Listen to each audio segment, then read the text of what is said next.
شهد المغرب مؤخراً جدلاً واسعاً بسبب حملة جديدة تستهدف أصحاب الحسابات البنكية، أثارت تساؤلات عديدة حول أهدافها وتأثيرها على المواطنين والقطاع المصرفي. فيما يلي أبرز التفاصيل. خلفية الحملة: أطلقت السلطات المالية والضريبية في المغرب حملة تهدف إلى التدقيق في وضعية أصحاب الحسابات البنكية، وتهدف هذه الحملة وفقاً للجهات المعنية إلى تعزيز الشفافية المالية ومكافحة التهرب الضريبي، حيث يشتبه في أن عدداً من الحسابات البنكية تستخدم في أنشطة مالية غير مصرح بها.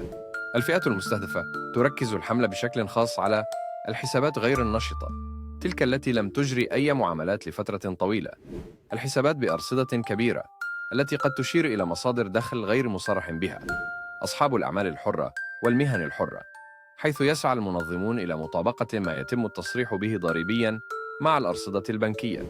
ردود فعل المواطنين أثارت هذه الحملة استياء عدد من المواطنين الذين رأوا فيها تعدياً على الخصوصية البنكية وزيادة في الضغوط المالية على الطبقة الوسطى.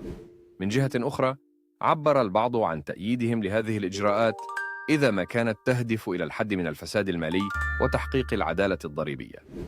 موقف الأبناك: أكدت المؤسسات البنكية التزامها الكامل بحماية سرية المعلومات المالية لعملائها وفقاً للقوانين المعمول بها، ومع ذلك أشار بعض الخبراء إلى أن هذه الحملة قد تؤدي إلى تراجع ثقة المواطنين في القطاع البنكي إذا لم تنفذ بحذر.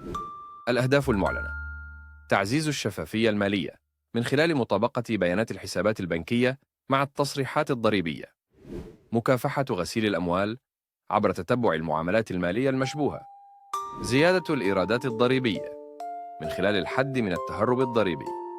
التحديات المتوقعة: الحفاظ على خصوصية العملاء، وهو تحد أساسي للقطاع المصرفي، إعادة بناء الثقة خاصة في ظل التخوفات الشعبية المتزايدة، الحد من التداعي